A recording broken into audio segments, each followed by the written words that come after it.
Let me give you a 7-step goal-setting process that you can use, and then I'm going to give you a simple exercise that you can take home and do.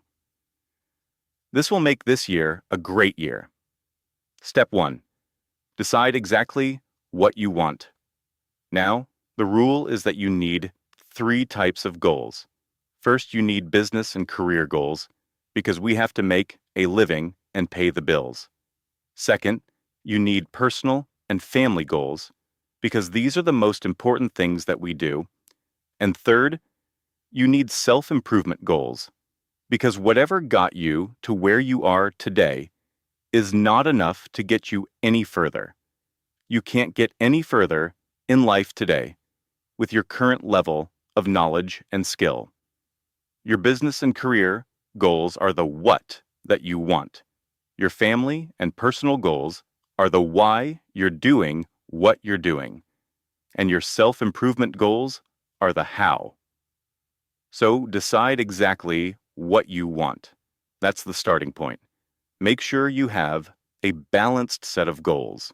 You can work on 10 to 15 goals at a time, but, as we'll say in a minute, you need one major goal. Step 2. Write it down. Write it down, make it specific, and set a deadline. Having a goal without a deadline is like sewing without a knot in the thread. Your life just goes around in circles. You have to decide exactly what you want, write it down clearly, and set a deadline. I always, when I write my goals, write by, e.g., I achieve such and such by date. I sell such and such by date. I accumulate so much money by date. I weigh so and so many pounds by date. What that does is tell your subconscious and your superconscious mind that there's a use-by date on your goal. There's a time frame. Psychologists say that a programmed date acts like a forcing system. It impels you unconsciously to move toward the goal, and by the law of attraction, it begins to attract the goal into your life. Things start to move. There's a law called the law of accelerating acceleration that says when you start toward your goal starts toward you, and it starts to move toward you at a rapid rate. The faster you move toward your goal, the faster the goal moves toward you. Very often, you'll achieve your goal and find out a whole bunch of other things have been going on that made it possible.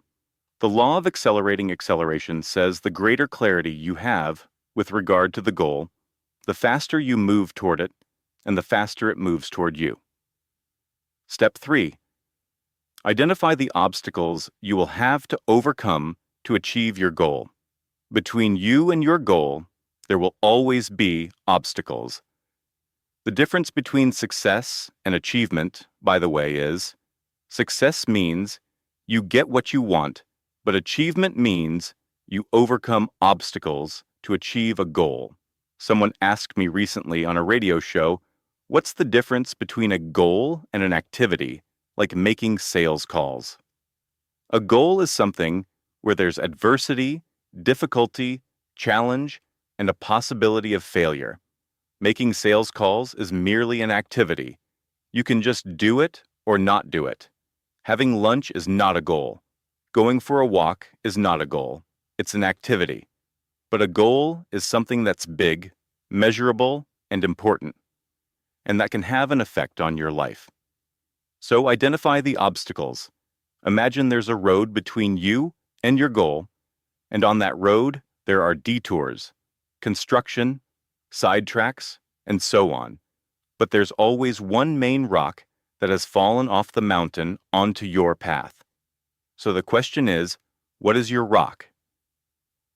What is the major obstacle that stands between you and the achievement of your goal? What we know is this. By the 80-20 rule, 80% of your rocks, your biggest obstacles, are within yourself. They are within your own knowledge, your own skill, your own qualities. Someone was asking me earlier about self-discipline. Everybody feels they need a little bit more self-discipline, right? Audience says yes. All good people, even the most highly disciplined people, feel their self-discipline is not enough. The reason you're successful is because of your level of self-discipline, but we all have the nagging feeling we need more. And you're right, we do need more. We can never slack off. It's like working out with muscles. You stop working out for any period of time, they start to get sloppy again. So you just have to keep working self-discipline all the time. So 80% of all your obstacles are within yourself. Only 20% are external.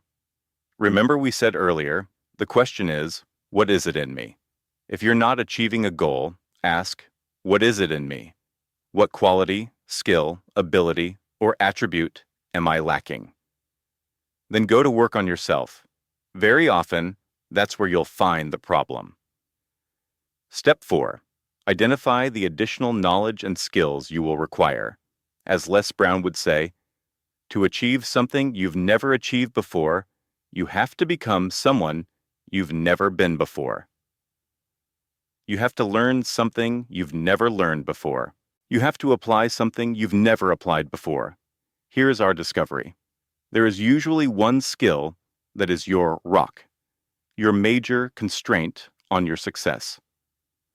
The way you discover your one skill is you ask yourself this magic question. This is a life-changing, double your income, transform your future question. One of the best I've ever learned. What one skill, if I were excellent at it, would help me the most? You could say, would help me the most to achieve my major goal? Would help me the most to double my income? Would help me the most to achieve financial independence? Which one skill would help you the most? When you ask this question, the answer will pop into your mind, and almost invariably, it is a skill that you don't like. Prospecting, closing, telephoning, something you don't like to do. Why is it that we feel uncomfortable with a particular skill area? Because we're not good at it yet. That's all. However, the good news is that it's learnable. So here are the 2 rules which I shared with you in the past. Any skill is learnable. All business skills, all sales skills, all money-making skills are learnable skills. Everyone who has them today once did not have them at all and learned them. Everyone who has them today was once uncomfortable, nervous, and frustrated with them, and has now mastered them. You are probably only one skill away from doubling your income right now, and you know what that skill is. Don't let that skill hold you back because of learned helplessness or anything that's happened in the past. If other people can master that skill, so can you. If you wonder if you can master the skill, just repeat the words, I can do it. Step 5. Identify the people whose help and cooperation you'll require. You'll need the help and cooperation of your family, of your boss, of your customers, your bankers, your friends, lots of people. Identify whose help you'll need and then ask, what's in it for them? WIIFM. Always start off by asking, what will I give them in order to get their support and cooperation? The average person, who accomplishes very little, always thinks in terms of how they can get something out of someone else. The top person thinks how they can give something to someone else, so that person wants to help them. Always go in with reasons why it's to someone else's advantage to help you. It's amazing how much people will support you if there's a reason for them. Of all these people, ask, who is the most important person in your world whose help you will require in order to be successful? Is it your boss, your major customer, your banker, your spouse? There's a lot of talk about keeping your life in balance all the time, but it's simply not true. There are times in your life when you have to work your head off in order to break out of the pack. Like the beginning of a marathon, with all the other runners, you have to run faster to get ahead. That's a deliberate extreme, where you work far more days and hours than normal in order to get a new business started, or a new career, or a new product launched. If you're going to have to go through a deliberate extreme, then sit down with your spouse and kids. Tell them, this is what I'm going to have to do to take full advantage of this opportunity. But if you'll bear with me, I'll make it up to you. One of the primary reasons for negative emotions is frustrated expectations. So, if you explain to people what's going on before they become angry and upset, you'll eliminate most of your problems. Step 6. Make a plan. Plans are very simple. You start off with a list of everything you'll have to do. You already identified it. You know what the goal is. You've broken the goal down into sub-deadlines. You've identified the knowledge you require, the obstacles you'll have to overcome, and the people whose cooperation you need. Make a list of everything you'll have to do, then organize the list by sequence. What comes first? What has to be done before you do something else? By priority. What is more important and what is less important? Once you have a list organized by sequence and priority, you have a plan. Now you have the two great requirements for winning. You have a goal and a plan. Does it take a little while to do this? Yes. But once you have the goal and the plan, the very act of completing them programs them into your subconscious mind. In our advanced coaching programs, we teach people to write down and create goals and plans, and then 90 days later, we ask how many reviewed their goals and plans in the last 90 days. Most of them didn't.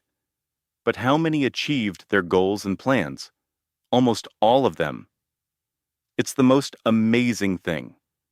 By writing them out, they've programmed them into their subconscious mind, which passes it off like a baton to the superconscious, which then works 24 hours a day to bring it into their lives. The most remarkable coincidences occur.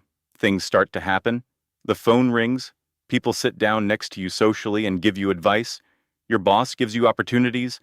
Doors open. You get intuitions and insights. The most phenomenal things. That's why people with goals and plans, according to the best research, accomplish 10 times as much as people without them, 1,000% more. Step 7. The exercise, your homework. Take a clean piece of paper when you get home. This is your take-home test. It's a test to see how badly you want to make this year a fabulous year. At the top of this page, write the word goals. You're going to write down 10 goals, at least 10, but you can write more if you like.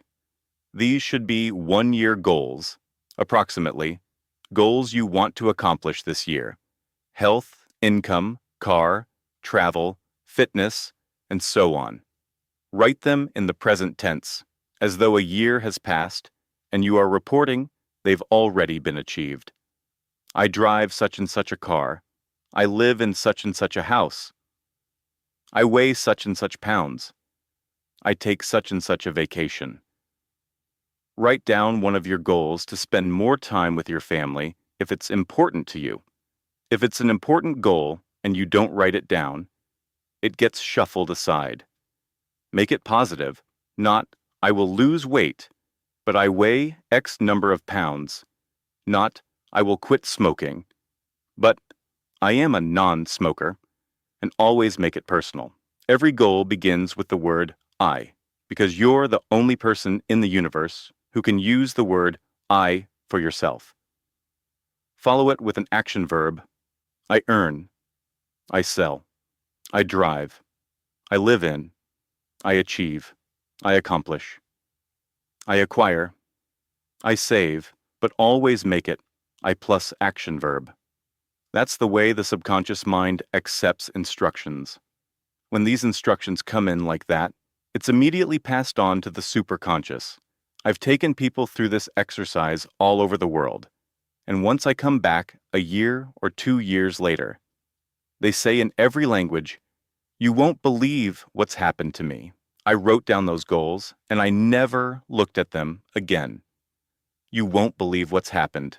They say, I found those goals in a drawer or something a year later, and I've accomplished them all. I never even looked at them again. Because when you write down a goal, you activate three learning modalities. The visual, you see it. The auditory, you subvocalize it, say it to yourself. And the kinesthetic, you physically write it. All three together go straight into the subconscious mind, and it's passed on like a vacuum tube in those old stores. Whoomp, straight into the superconscious. Then you just go on with the rest of your life, and 24 hours a day, that great superconscious mind works to bring the goal into your life. Now you've got your list of goals. Look at this list, and this is the kicker. Ask yourself, if I could wave a magic wand and achieve any one goal on this list, these are your one-year goals. But imagine you have a special dispensation and can wave a magic wand to achieve any one goal within 24 hours. Which one of these goals would have the greatest positive impact on my life? You look at your list, and I can assure you the right answer will jump out at you. Usually it's a financial goal, because if you achieve a financial goal, it will have an impact on everything else. But sometimes it's a health goal, a business goal, or a relationship goal. I had a guy who came to my course who'd just been diagnosed with kidney disease. If he didn't get a transplant, he was going to die. Previously, his goals were all financial. Now he needed a kidney. That was clearly his number one goal: get a kidney. He wrote it down, made a plan, and somehow, some miracle happened. He jumped the line of 29,000 other people and got a kidney, special blood type, a kidney was available, and so on. The universe conspired together, and he got his kidney. Many people die on waiting lists for organ transplants, but he got his kidney. That was his major goal. That's all he thought about, and he got it. Once you have that goal, it becomes your major, definite purpose, the organizing principle of your life, the goal that's going to change your life. Now you begin to think about this goal all the time. You sit down, write this goal at the top of a page, set a deadline, then identify all the obstacles you have to remove, all the knowledge and skill you require, and the people whose help you need. You make a plan, organize the plan, and work on the plan every day. When you get up in the morning, you think about the goal. When you go through the day, you think about the goal.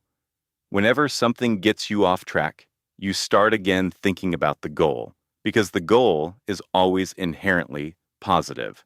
When you think about your goal, you become happy. When you think about your goal, your self-esteem and your self-confidence go up. It's absolutely inevitable that you start to move toward the goal. And as you move toward it, you feel powerful. You feel like a winner. You feel like you're in control of your life. Your self-confidence goes up and your self-esteem goes up. And as sure as God made little green apples, you will accomplish that goal. When you accomplish that goal, you get this rush I was talking about, which tells you, hey, I can do anything I put my mind to. Once you know you can do anything you put your mind to, your self-confidence will go through the roof. You'll set bigger goals, you'll put more zeros at the end of your goals, and you become unstoppable. So, let me just wrap up by saying this. You have unlimited potential. You're living in the best country at the best time in all of human history. The possibilities for the future are the greatest that have ever existed for mankind, right here in this country. There is nothing that you can't do if you put your mind to it. So go out there, kick some butt, and take some names.